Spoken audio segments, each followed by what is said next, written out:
Kwesi and Duma had been best friends since they were little boys. They shared a bond as unshakable as the ancient baobab tree even as they grew into manhood. Kwesi was a wealthy merchant, renowned for his sharp wit and business acumen. His wife, Oma, was a beauty of the land, with skin that shimmered like polished ebony and a soothing voice. Duma, on the other hand, was humble and hardworking. Though he had little wealth, his wife, Zai, possessed a radiance that turned heads wherever she went. Kwesi's wealth afforded him a life of luxury, but he never forgot his childhood friend, Duma. One day, when Duma fell on hard times, Kwesi offered him a job managing his estate while he traveled for business.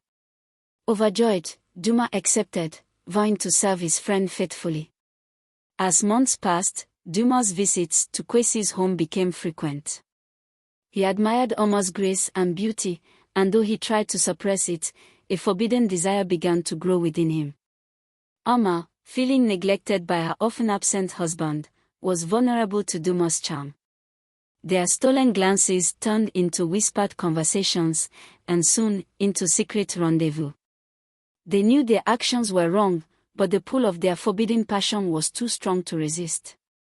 One fateful evening, Kwesi returned from a long journey earlier than expected. He entered his home to find the air heavy with unease.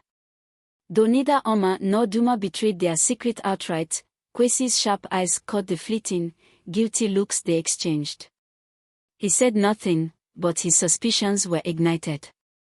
What Oma and Duma didn't know was that Kwesi was not an ordinary man. Beneath his veneer of wealth and charm lay the power of a warlock, a secret passed down through generations. That night, Kwesi performed a spell, calling upon the spirits of justice and betrayal. The next morning, Duma awoke to find his chest heavy and his reflection unrecognizable. He had grown breasts, full and unmistakably feminine. When Zai saw her husband's transformation, she was horrified. "Duma, what has happened to you?" she demanded. Duma, racked with shame, confessed everything: his betrayal, his affair with Oma, and Kwesi's likely discovery of their sin. Zai's heart shattered. She had loved Duma deeply, and his betrayal cut her like a knife. Yet, as angry and hurt as she was, she could not bear to see him suffer. "We must go to Kwesi and beg for his forgiveness," she said, her voice trembling. Together, they went to Kwesi's home, where Zai knelt before him. "Kwesi," she pleaded, "I beg you to lift this curse from my husband. He has wronged you, and I understand your anger, but please, show mercy."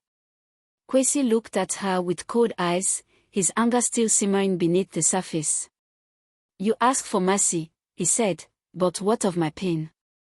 What of the betrayal I suffered in my own home?" Zai's tears fell freely. "I know there is no excuse for what he has done, but I am willing to do anything to make this right." Kwesi's gaze softened, but only slightly. "Anything, you say?" he asked, his voice like a blade. "Yes, anything," Zai whispered.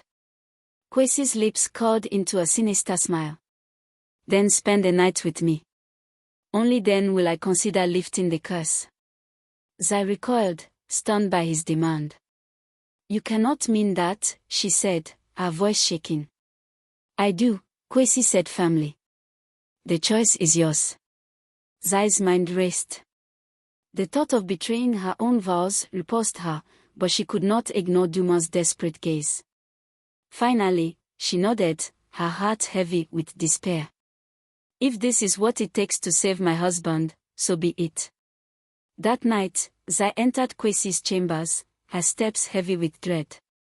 She fulfilled her promise, though her soul ached with shame and sorrow. Kwesi, for his part, kept his word. The next morning, Duma's curse was lifted, his body restored to its former state. For a time, life seemed to return to normal, though the weight of their actions hung heavily over them all. But a few weeks later, Zai discovered she was with child. As the realization dawned upon her, a storm of emotions brewed within her: fear, shame, and a gnawing uncertainty about the child's true parentage. To be continued. please like and subscribe for part 2.